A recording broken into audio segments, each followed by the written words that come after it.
যত রকমের স্ন্যাক্স কিংবা টিফিন কিংবা নাস্তা খেয়েছেন তার মধ্যে সবথেকে সেরা এবং ইউনিক টেস্টের হয় আজকের রেসিপি। এইভাবে একবার খেয়ে দেখুন, চপ সিঙ্গাড়া কচুরির স্বাদকে হার মানাবে।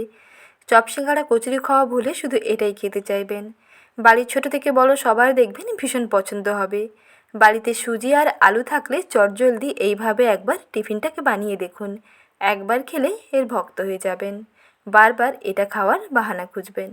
বানানো যেমন সহজ হয়, খেতেও তেমন ভীষণ টেস্টি হয়। একবার রেসিপি জেনে গেলে বারবার শুধু এটাই বানাতে এবং খেতে চাইবেন। তাহলে দেরি না করে রেসিপিটি ঝটপট দেখে নিন।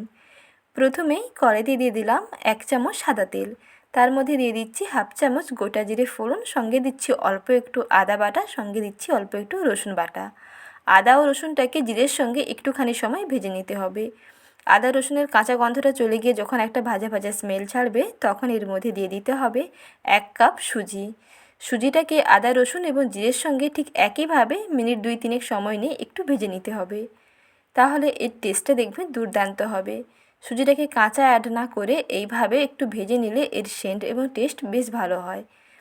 সুজিটাকে একটু ভেজে নিচ্ছি, সঙ্গে এর মধ্যে দিয়ে দিচ্ছি 1 চামচ বেসন। শুধু সুজি দিয়ে বানালে যতটা না টেস্ট হবে, তার মধ্যে 1 চামচ বেসন দিয়ে বানালে এর টেস্টটা দেখবেন বেশ দুর্দান্ত হবে। ভেতর থেকে বেশ সফট হবে আর ওপরটা বেশ মুচমুচে হবে, আর টেস্টটাও বেশ ভালো হয়। তার জন্য 1 চামচ বেসন এর মধ্যে দিয়ে আবারও সুজির সঙ্গে মিশিয়ে 2 মিনিট মতন সময় নিয়ে একটু ভেজে নিলাম। একটু ভাজা ভাজা হয়ে গেলে তারপরে এর মধ্যে দিয়ে দিচ্ছি জল। যেই কাপের মাপ করে সুজি নিয়েছিলাম সেই কাপের 2 কাপ জল দিলাম। সঙ্গে দিলাম অল্প একটু লবণ, 1 চা চামচের মাপ করে 4 ভাগের 1 ভাগ।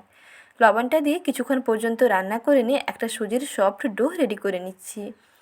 ডোটাকে বেশ ভালো করে রান্না করে নিতে হবে, যাতে সুজিটা বেশ ভালোভাবে সেদ্ধ হয়ে যায় এবং ডোটা যাতে অনেক সফট থাকে সেটাও কিন্তু খেয়াল রাখতে হবে।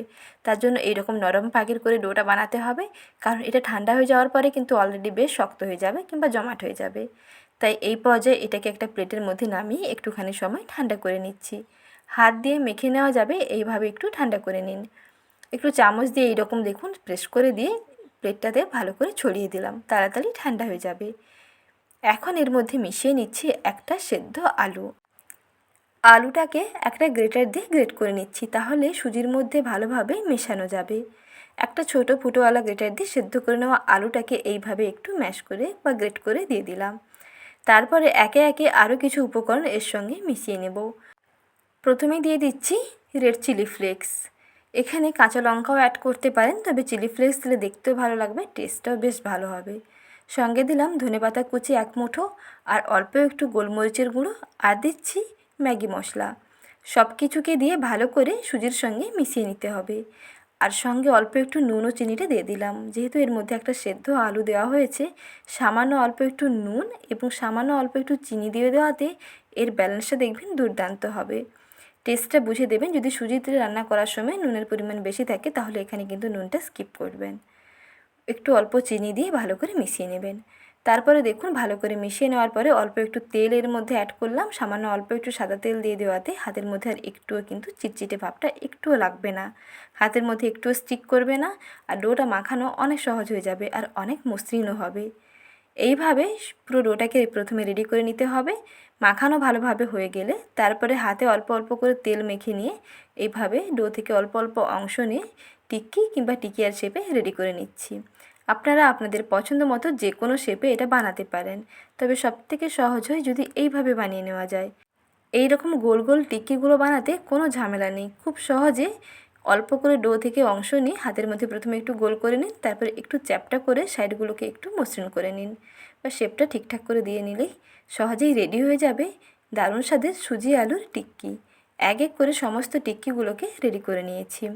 এইভাবে গোল শেপেও বানাতে পারেন, না হলে আরও একটা পদ্ধতি দেখিয়ে দিচ্ছি, এইভাবে ট্রায়াঙ্গেল শেপ দিয়ে বানিয়ে নিতে পারেন। যেটা পছন্দ হয় সেই মতন করে বানিয়ে নিতে পারেন। দেখুন এইভাবে ত্রিভুজ আকৃতির করেও বানাতে পারেন, আর না হলে এইভাবে গোল শেপ দিয়েও বানিয়ে নিতে পারেন, টেস্টটা একই হবে। এখন এগুলোকে ডুবো তেলের মধ্যে ভেজে নিচ্ছি। তেলটাকে প্রথমে বেশ ভালো করে গরম করে নিয়েছি।